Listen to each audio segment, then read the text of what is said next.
Chers collègues, chers amis, chers membres de la FEF, donc vous avez vu, cette année, on a innové. Il y a 2 discours. C'est le président qui inaugure le congrès et échoit au secrétaire le rôle de parler un peu de la vie et de la dynamique de la FEF. Donc bienvenue à Rennes. Vous avez dû remarquer que dans les couloirs, il y a un petit peu de neuf en termes de signalétique. La FEF s'est munie d'un nouveau logo et le site web a fait peau neuf. Donc je vous invite à aller le visiter. Il y a un petit privilège pour les membres de la FEF. Il y aura des parties maintenant qui seront réservées, histoire de montrer qu'être membre de la FEF, c'est aussi un petit plus. Donc allez sur le nouveau site web, il y a plein d'informations et il a complètement été refait. Il est extrêmement agréable à utiliser. Alors la vie de la FEF, c'est des grands moments. Le grand moment de l'année dernière, bon, toujours le congrès bien entendu, mais le deuxième grand moment, ça a été les recommandations de la FEF, le TIPS, coordonné de main de maître par l'équipe toulousaine. Merci à Christophe Bureau et à Hélène Larue pour leur organisation. On avait un panel d'experts international, on a eu des topos de haute volée, des discours très intéressants, la présentation des recos, un accueil extrêmement chaleureux sur 2 jours. Ça s'est très très bien passé, c'était vraiment génial. Vous allez assister à la restitution des recommandations demain, à midi. Venez nombreux. Il y aura un webinaire spécifique le 20 novembre qui sera dédié donc à ces recommandations pour aller un petit peu plus dans le détail. Et la publication des recos sur le site de la FEF aura lieu courant novembre. Alors, toute bonne idée doit absolument être copiée. C'est pour ça que le CA a décidé que pour les prochaines recommandations, on adopterait le même schéma sur 2 jours. Donc les recommandations carcinome hépatocellulaire, cette année en 2024, auront lieu les 20 et 21 juin à Paris, sous la coordination d'Éric Asséna, Jean-Frédéric Blanc et Charlotte Constantin. Ils se sont mis au travail, c'est un gros boulot, merci à eux. Donc la FEF participe aussi aux recommandations internationales. Le ASL nous a sollicité pour désigner 2 membres de la FEF pour chaque panel Delphi de ces recommandations. Donc merci aux experts qui ont accepté de porter l'expertise de la FEF jusqu'aux recommandations européennes.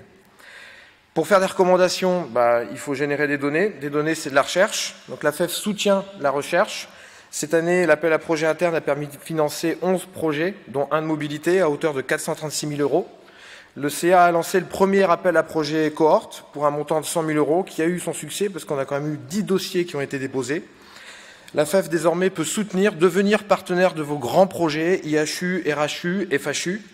Je vous rappelle, sur le site, nouveau site donc que vous allez tous visiter, l'onglet recherche où vous avez l'annuaire, ça c'est l'action du précédent CA de Nathalie Gann et Marc Bourlière, où vous avez un référencement de toutes les cohortes disponibles en France. Donc si vous avez besoin de données ou d'échantillons, il y a un annuaire avec les correspondants et ce qui est disponible. L'idée c'est de favoriser les interactions entre les équipes de recherche clinique et fondamentale pour favoriser la recherche translationnelle.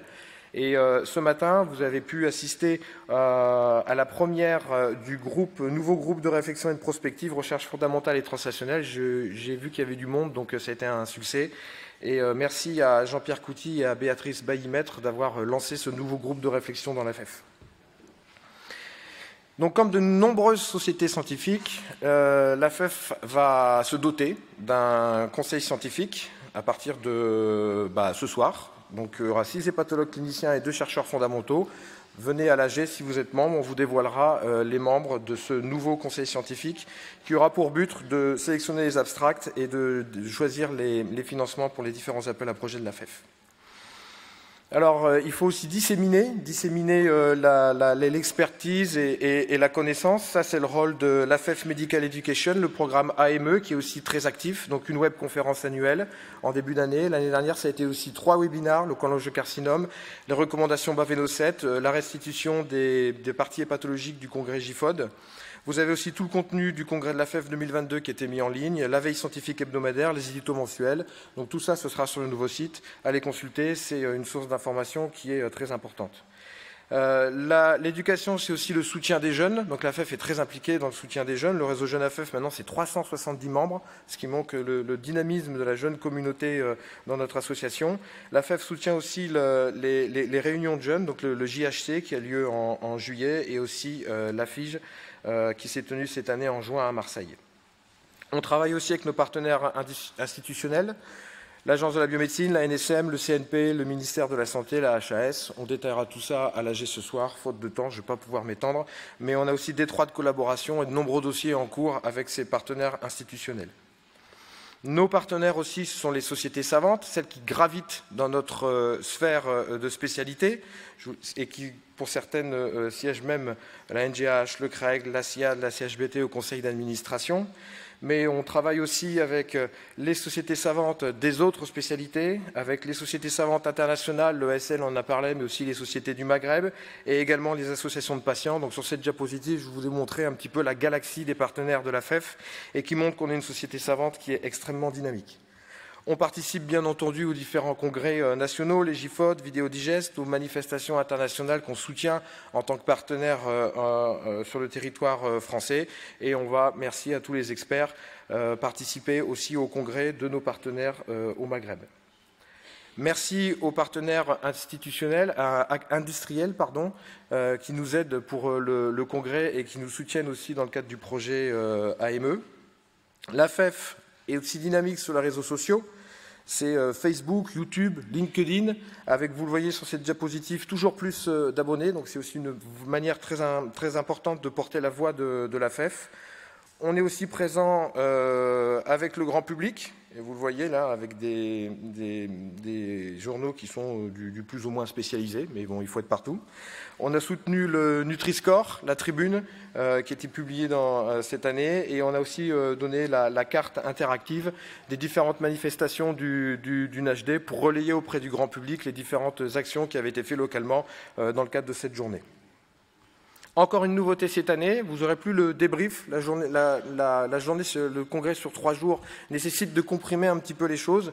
Donc on a décidé de décaler le débrief sous forme de webinar qui aura lieu le 23 octobre à 20h30 avec Aurélie Plessier et l'inoxydable Jean-Baptiste Nussbaum. Toujours là, Jean-Baptiste. Un grand merci au CA. Un grand merci au CA, à tous les membres du CA. Malheureusement, c'est notre photo de séminaire, il en manque quelques-uns. Mais un grand merci aux membres du CA qui font un travail formidable et qui permettent justement à l'association de vivre et de progresser. Alors, c'est vrai qu'il y a eu des photos volées hier. Moi, j'ai pris le choix du respect de mon président. Voilà, l'homme face à la mer, le sage qui guide, qui oriente, qui conseille. Enfin, c'est surtout qu'en fait, Jean-Pierre a beaucoup d'amis. J'ai pas réussi à récupérer de photos.